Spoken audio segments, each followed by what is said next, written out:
Hello student, ಈ ವಿಡಿಯೋದಲ್ಲಿ ನಾವು ನಿಮ್ಮ ಬಿಕಾಮ್ ಫಸ್ಟ್ ಸೆಮಿಸ್ಟರ್ ಎಸಿಪಿ ಸಿಲೆಬಸ್ನ ಇಂಗ್ಲಿಷ್ ವಿಷಯದಲ್ಲಿ ಬರುವಂತಹ 10 ಅಂಕದ grammar cloze test. So 2 example ಇದೆ, ಅವುಗಳನ್ನ ನೀವು ಡೈರೆಕ್ಟ್ ಆಗಿ ನೆನ್ಪಿಟ್ಕೋಬೇಕಾಗುತ್ತೆ. ಅದರಲ್ಲಿ ಯಾವುದೇ ರೀತಿಯಾದ ರೂಲ್ಸ್ ಪ್ರಕಾರ ತಿಳಿಸೋ ರೀತಿ ಮೆಥಡ್ಸ್ ಇಲ್ಲ. ಸೊ 2 ಎಕ್ಸಾಂಪಲ್ ಯಾವುವು, ಅದ್ರ ಉತ್ತರ ಏನನ್ನೋದನ್ನ ಡೈರೆಕ್ಟ್ ಆಗಿ ಹೇಳ್ತೀನಿ. ಸೊ ಒಂದನೇದ್ದು ಗ್ಲೋಬಲ್ ವಾರ್ಮಿಂಗ್. ಕ್ವಶನ್ ಹೆಸರನ್ನ ಇಷ್ಟು ನೆನ್ಪಿಟ್ಕೊಳ್ಳಿ, ಗ್ಲೋಬಲ್ ವಾರ್ಮಿಂಗ್. ಅದಕ್ಕೆ ನೆನ್ಪಿಡ್ಬೇಕಾಗಿರುವಂತಹ 10 ಪಾಯಿಂಟ್ಸ್. ಟೆಂಪರೇಚರ್ ಫಸ್ಟ್ ಆನ್ಸರ್ ಬರಬೇಕು, ಒಂದನೇ ಬಿಟ್ಟ ಸ್ಥಳ. ಇದನ್ನೇ ಡೈರೆಕ್ಟ್ ಅಲ್ಲೇನು ಬಿಟ್ಟ ಸ್ಥಳ ಹಾಕಿ ಆ ಕ್ವಶನ್ ಬರೆದು ಆ ಬಿಟ್ಟ ಸ್ಥಳದಲ್ಲಿ ಫಿಲ್ ಮಾಡೋದು ಏನಿರುವುದಿಲ್ಲ, ಡೈರೆಕ್ಟ್ ಆಗಿ 10 ನಂಬರ್ನ ಬರಿಬೇಕು. ಯಾವಾಗ ಕ್ಲೋಸ್ ಟೆಸ್ಟ್ ಗ್ಲೋಬಲ್ ವಾರ್ಮಿಂಗ್ ಬಂದ್ರೆ, temperature significantly like effect these from called around glaciers on. ಇವು 10 ಶಬ್ದನ ನೀವು ನೆನ್ಪಿಟ್ಕೋಬೇಕು.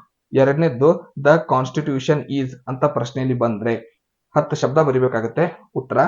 ಸೊ ಈ ಉತ್ತರವನ್ನ 10 ಶಬ್ದವನ್ನ ನೀವು ನೆನ್ಪಿಟ್ಕೋಬೇಕು. Adapted, contained, the members, declares, promote, with, regarded, neither, by.